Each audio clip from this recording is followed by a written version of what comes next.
Andes ele surge não apenas em governos da ditadura, mas lutando contra a ditadura por liberdades democráticas. Teve uma luta intensa pela anistia, pelas liberdades, pelo direito do próprio Andes existir, pelas liberdades sindicais, etc. E nós estamos num momento hoje em que essas bandeiras são necessariamente chamadas novamente para essa luta, que a gente vê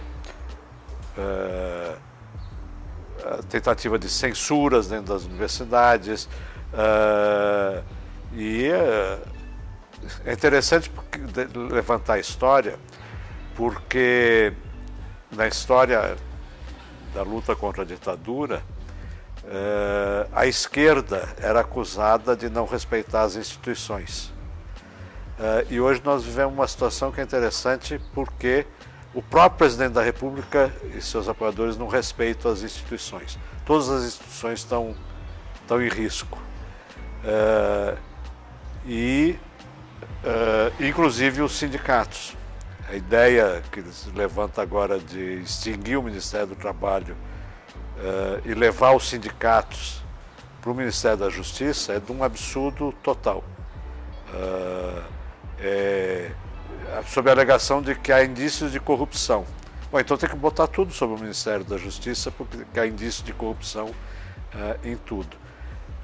Mas os sindicatos tendem a ser atacados, porque está em pauta a reforma da Previdência, o aprofundamento da reforma trabalhista, a manutenção da PEC 55 e o aprofundamento dela, está em questão as privatizações. Então, nós tivemos uma história de conquistas nessas décadas e entramos, desde o governo Fernando Henrique, numa fase de resistência. Nós vamos discutir a carreira amanhã aqui, e a carreira é a expressão disso. Nós tivemos conquista e depois entramos numa fase de resistência. Agora nós temos que entrar numa fase de resistência redobrada, porque todos os nossos direitos estão ameaçados.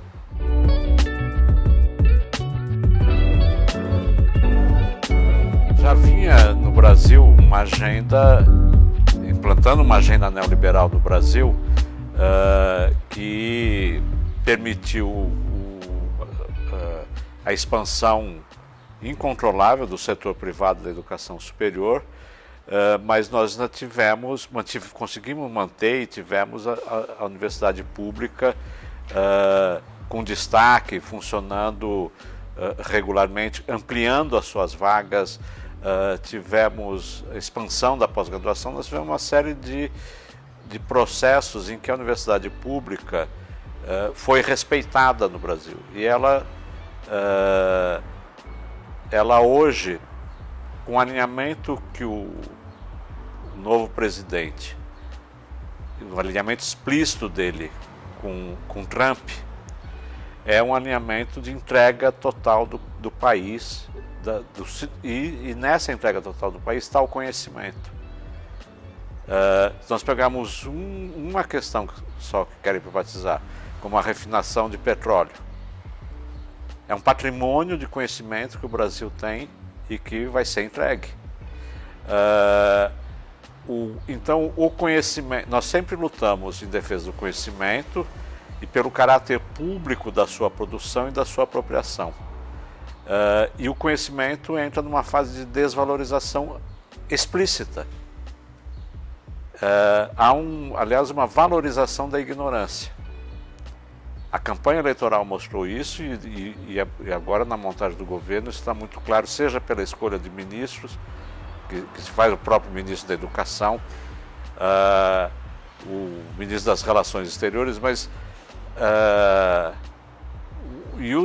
e a família Bolsonaro também, fazendo questão de dizer que a ignorância é importante. Então, eu acho que nós temos um desafio muito grande, porque isso vai atacar as nossas condições de trabalho.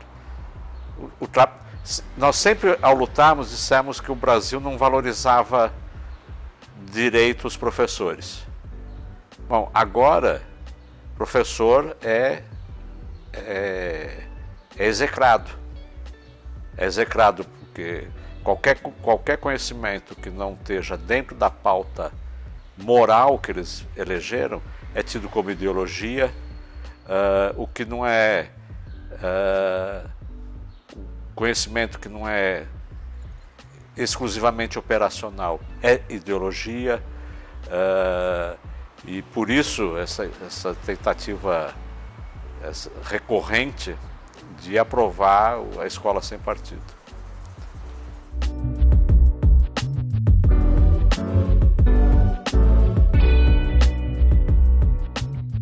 Bom, eu creio que nós temos que nos preparar, porque nós temos que enfrentar, nós somos um sindicato de uma categoria extremamente ameaçada, que está ameaçada as suas condições de trabalho e de ampliar a precarização. E hoje o que nós vemos é a precarização do trabalho ao extremo. Os acontecimentos na França agora dos coletes amarelos mostra que foi uma manifestação, uma luta dos precarizados. Como já foi a greve dos caminhoneiros aqui, como tem sido vários movimentos. E esses movimentos, eles não têm... ou tem um sindicato que não serve, ou tem um sindicato que não responde a essas explosões que ocorrem. Então, ao mesmo tempo que nós temos que lutar para impedir a precarização das nossas condições de trabalho, nós temos que lutar contra todas as formas de precarização e enfrentar a precarização que já existe dentro da universidade. Seja pelas terceirizações que ocorrem dentro da universidade, seja pelas diversas formas que se tem para suprir a falta de professor dentro das universidades.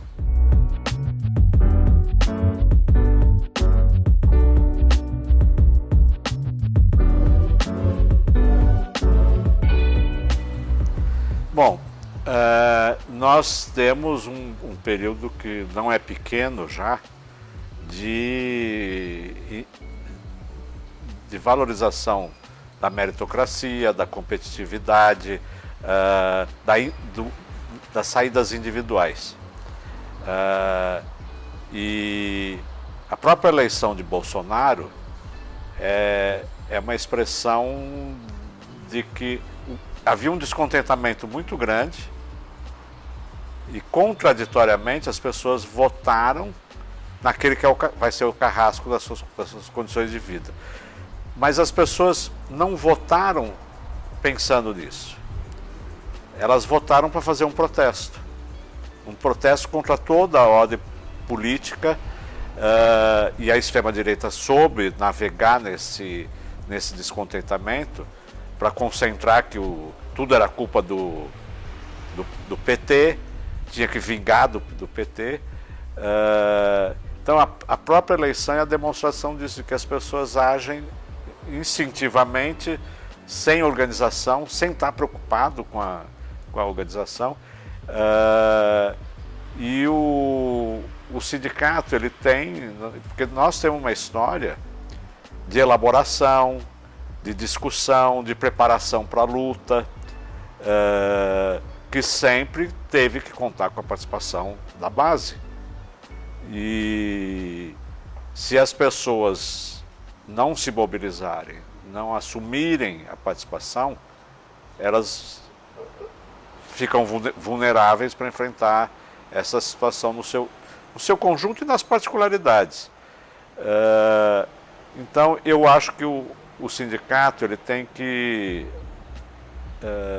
ouvir os professores.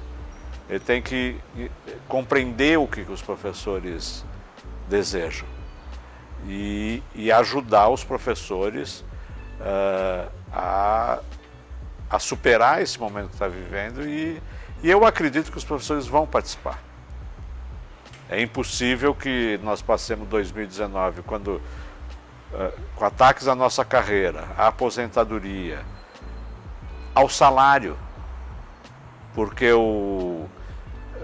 as coisas são escandalosas.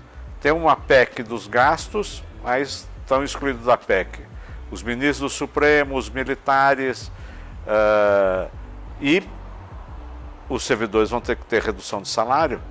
É isso que estão anunciando. Então, eu acredito que vai ter reação por parte dos professores, vão ter explosões, e o sindicato, eu acho que ele tem que estar preparado para ser o espaço de organização e de perspectivas, de construção de perspectivas para a categoria. O que eu gostaria de registrar é que nós vamos ter o 38º Congresso do Andes agora no final de janeiro. As sessões sindicais já começaram a se preparar, a discutir, e ele vai ser muito importante, porque nós já vamos ter... Nós vamos fazendo a preparação num momento em que está se preparando para assumir o novo governo. Quando reunimos o Congresso, ele já vai ter assumido. E então nós vamos ter condições de ter mais clareza de quais vão ser as suas primeiras iniciativas. Porque ameaça ele faz várias, mas exatamente por qual ele vai começar. Eles vão começar pela reforma da Previdência, vão deixar a reforma da Previdência mais para frente, vão iniciar pelas privatizações, ou vão querer fazer tudo junto. Há uma característica do Bolsonaro que o faz similar ao Collor de Mello. O Collor de Mello disse que ia acabar com a inflação com um tiro só.